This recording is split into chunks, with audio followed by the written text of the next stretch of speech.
আপনি যদি ভেবে থাকেন যে ইএমআই এর মাধ্যমে কোনো একটা প্রোডাক্ট কিনবেন, আজকের ভিডিওটা না দেখে আপনি ডিসিশনটা নিয়েন না। কারণ আজকের ভিডিওতে আপনাদেরকে কিছু ইনফরমেশন দিব, যে ইনফরমেশনগুলো না জানলে আপনি ইএমআই এ কোনো প্রোডাক্ট কিনলে হাজার হাজার টাকা বেশি যাবে আপনার কাছ থেকে। সো এই ইনফরমেশনগুলো অবশ্যই আপনার জানা জরুরি যদি আপনি ইএমআই এর মাধ্যমে প্রোডাক্ট কিনতে চান। আমি সোহরাব, আপনারা দেখছেন সুমন সোহরাব। আজকে আপনাদেরকে শেয়ার করব ইএমআই কি, ইএমআই এর কোন কোন ভুল আপনার জন্য কস্টলি হতে পারে আপনি যদি না জানেন। আপনার যে প্রোডাক্ট আপনি পারচেজ করবেন সেই প্রোডাক্টের প্রাইসের থেকেও বেশি প্রাইসে আপনাকে প্রোডাক্টটা পারচেজ করা লাগতে পারে যদি আপনি এই ভুলগুলো এড়িয়ে না চলেন। চলুন কথা না বাড়ে সরাসরি ভিডিওটা শুরু করা যাক। ভিডিওটা শুরু করার পূর্বে ছোট একটা রিকোয়েস্ট তো থাকবেই, আপনি যদি এই চ্যানেলটাতে নতুন হয়ে থাকেন, এখনো যদি আমার চ্যানেলটা সাবস্ক্রাইব না করে থাকেন, প্লিজ চ্যানেলটা সাবস্ক্রাইব করে দিবেন। আর যদি আপনি এই ভিডিওটা ফেসবুকে দেখতেছেন, অবশ্যই ফেসবুক পেজটা ফলো করেই পাশে থাকবেন। তো প্রথমেই জানি অ্যাকচুয়ালি ইএমআই কি। ইএমআই মানে হচ্ছে ইকুয়েটেড মান্থলি ইনস্টলমেন্ট। মানে আপনি একটা প্রোডাক্ট কিনবেন এবং সেই প্রোডাক্টের পেমেন্টটা আপনি মাসে মাসে করবেন। মানে সহজ কথায় বাংলায় যদি বলি, কিস্তিতে প্রোডাক্ট কিনা। ধরুন আপনি 50,000 টাকার একটা প্রোডাক্ট কিনলেন, প্রতি মাসে 5,000 টাকা করে দিবেন, তার মানে 10 মাসে আপনি 50,000 টাকা পেমেন্ট করে দিলেন। এটাই হচ্ছে ইএমআই। শুনতে খুব ইজি মনে হচ্ছে, বাট বিষয়টা এত ইজি না, অনেক ফাঁক ফোকর আছে ইএমআই এর মধ্যে। সো এগুলো আজকে আমি আমার ভিডিওতে আপনাদের সামনে তুলে ধরবো। ইএমআই প্রোডাক্ট কেনার মধ্যে সবচেয়ে বড় ভুল হচ্ছে ইন্টারেস্ট না দেখে ইএমআই কেনা। অনেকেই দেখবেন ইএমআই প্রোডাক্ট কেনার সময় লেখা থাকে 0% ইন্টারেস্ট, কিন্তু এইটা লেখা থাকে না। হিডেন চার্জ আছে, প্রসেসিং ফি আছে, প্রাইস অলরেডি ইনফ্লেটেড আছে। ফর এক্সাম্পল, ক্যাশ প্রাইস হচ্ছে প্রোডাক্টটার 50,000 টাকা আর ইএমআই প্রাইস হচ্ছে 56,000 টাকা। তার মানে আপনাকে 6,000 টাকা কিন্তু অলরেডি বেশি দেওয়া লাগতেছে। সো এই জন্যই বলি, সবসময় ইএমআই 0% ইন্টারেস্ট থাকলেও ওই যে হিডেন চার্জটা আছে কিনা, কোনো এক্সট্রা অ্যামাউন্ট অলরেডি অ্যাড করা আছে কিনা, এগুলো আপনাকে ফার্স্টে জানতে হবে। টোটাল পেয়েবল অ্যামাউন্ট কত হবে ইএমআই এর মাধ্যমে কিনলে, সেটা আপনাকে ফার্স্টে জানতে হবে। টোটাল পেয়েবলটা যদি আপনি জানতে পারেন, তাহলে আপনি বুঝতে পারবেন যে অরিজিনালি ক্যাশ টাকা দিয়ে কিনলে যে টাকা আপনাকে দিতে হচ্ছে, ইএমআই দিয়ে কিনলেও সেই টাকাই দিতে হচ্ছে নাকি এক্সট্রা অনেক টাকা আপনার যাচ্ছে। সেকেন্ড ভুল যেটা বলবো সেটা হচ্ছে, আমরা সকলেই জানি ইএমআই মেনলি হচ্ছে আমরা ক্রেডিট কার্ডের মাধ্যমে অ্যাভেল করতে পারি। মানে ইএমআই প্রোডাক্ট কিনতে গেলে আমাদের একটা ক্রেডিট কার্ড লাগে এবং সেই ক্রেডিট কার্ড দিয়ে আমরা ইএমআই প্রোডাক্টটা পারচেস করি। এখন ক্রেডিট কার্ড দিয়ে যে ইএমআই এর মাধ্যমে প্রোডাক্টটা পারচেস করলাম, আমাদের মাসে মাসে ধরুন 5,000 টাকা আপনার ইএমআই চার্জ আসলো। এখন ব্যাংক বলবে আপনাকে মিনিমামটা দিলেই হবে, মানে আপনাকে হয়তো 1,000 টাকা দিলেই বলতেছে আপনার মিনিমাম তো হয়ে গেছে, আপনার কার্ড অ্যাক্টিভ আছে। কিন্তু আপনার কার্ড তো অ্যাক্টিভ থাকবে, কিন্তু ওই যে বাকি যেই টাকাটা আপনি দেন নাই সেটার ইন্টারেস্ট যে উঠতে থাকবে সেটা কি আপনি জানেন? এবং সেটা কম্পাউন্ড আকারে বৃদ্ধি হতে থাকবে ইন্টারেস্টটা। সো এক সময় আপনি এই ক্রেডিট কার্ডের এই ইন্টারেস্টের কারণে একটা ঋণের একটা বোঝা মাথায় নিয়ে ঘুরবেন। সো এই কাজ করা যাবে না।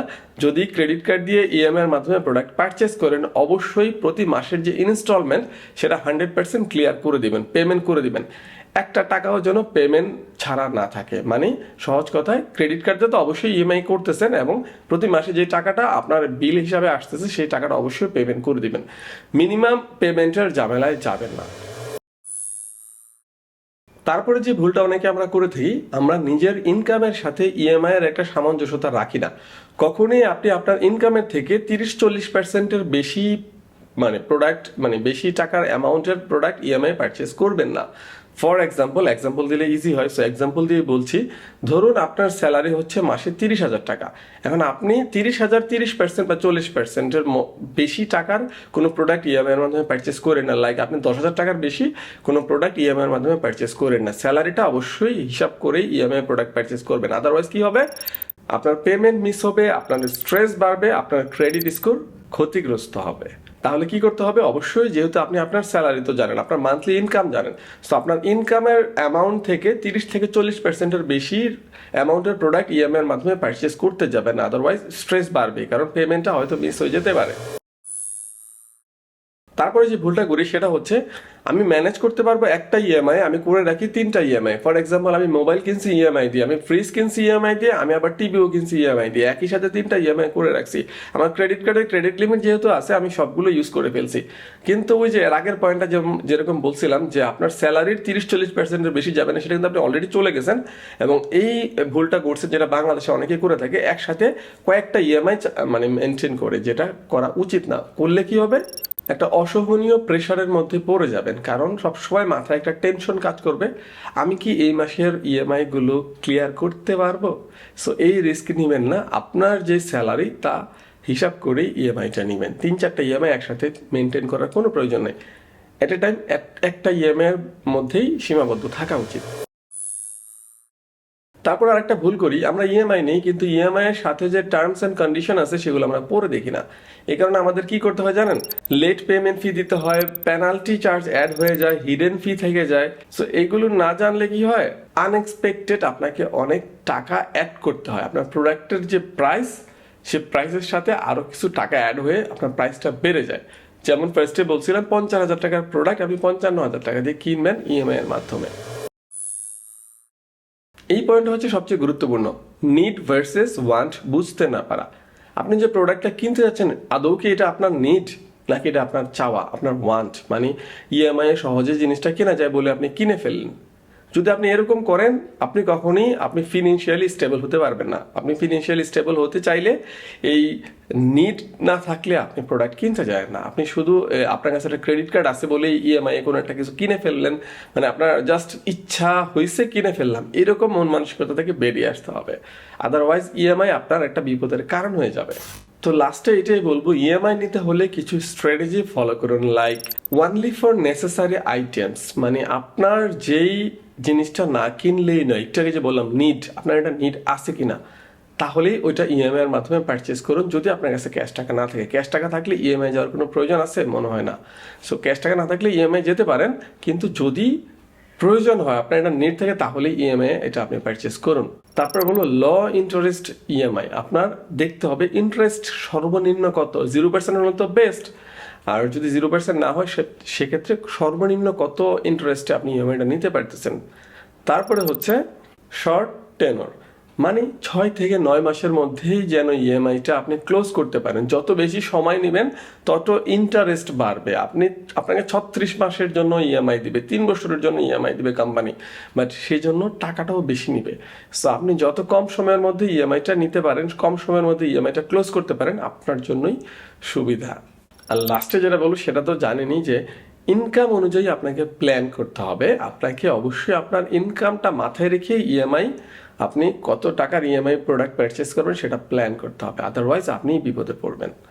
তো ইএমআই নেওয়া কোনো খারাপ কিছু না, অবশ্যই ভালো কিছু। আমাদের অনেক কিছু ইএমআই পারচেস করতে হয়, আমি নিজে অনেক কিছু ইএমআই পারচেস করেছি। আমি আমার ফ্রিজ পারচেস করেছি, আমার টিভি পারচেস করেছি, ইভেন আমি এয়ারবাডস পর্যন্ত ইএমআই পারচেস করেছি। তার মানে এটা না আমি অ্যাট এ টাইম অনেকগুলো জিনিস পারচেস করেছি, তার মানে এটা না আমার যে মান্থলি স্যালারি তার থেকে আমি খুব বেশি পরিমাণ অ্যামাউন্ট খরচ করে ফেলেছি। 30-40%-এর বেশি তো যাই নেই। এমনকি এমনও করি নাই কখনো যে ক্রেডিট কার্ডের যেই টাকাটা ইএমআই এর জন্য পার মান্থে দিতে হয়েছে সেটা কখনো মিস হয়ে গেছে, বা সেটা আমি জাস্ট মিনিমাম অ্যামাউন্টটা দিয়ে দিয়েছি, কোনো ইন্টারেস্ট আসছে না, কখনোই এগুলো হয় না আমার সাথে। দ্যাটস ওয়াই আমি আলহামদুলিল্লাহ আরামসে ক্রেডিট কার্ড ইউজ করতে পারতেছি, ইএমআই প্রোডাক্ট কিনতে পারতেছি, কোনো ঝামেলায় পড়ে নেই। সো আপনারাও যদি এই ভুলগুলো না করেন, ইএমআই এ নিশ্চিন্তে প্রোডাক্ট পারচেস করতে পারবেন। ইএমআই আপনার জন্য কোনো কাল হয়ে আসবে না, কোনো বিপদ হয়ে আসবে না। ইএমআই আপনার জন্য একটা ভালো জিনিস হয়েই থাকবে। আর ইএমআই কি, এটা নিয়ে যদি কারো কোনো কনফিউশন থাকে, মানে কিভাবে কাজ করে ইএমআই জিনিসটা, হ্যাঁ, আপনার ক্রেডিট কার্ড কেন লাগবে, ইএমআই এর ব্যালেন্সটা কোত্থেকে, মানে কিভাবে মেনটেন করবেন, এই জিনিসগুলো যদি কারো কোনো কনফিউশন থাকে তাহলে আমার এই আই বাটনে একটা ভিডিও দিয়ে রাখবো, আর এই ভিডিও ডেসক্রিপশনে ভিডিও থাকবে, ইএমআই রিলেটেড ডিটেল আরও ইনফরমেশন থাকবে, দেখতে পারেন। তো লাস্টে একটা কথাই বলবো, আপনি ইএমআই কি কি প্রোডাক্ট পারচেস করেছেন অবশ্যই কমেন্টে জানাবেন, আর আপনার এক্সপেরিয়েন্সটা কি অবশ্যই শেয়ার করতে ভুলবেন না আমাদের সাথে।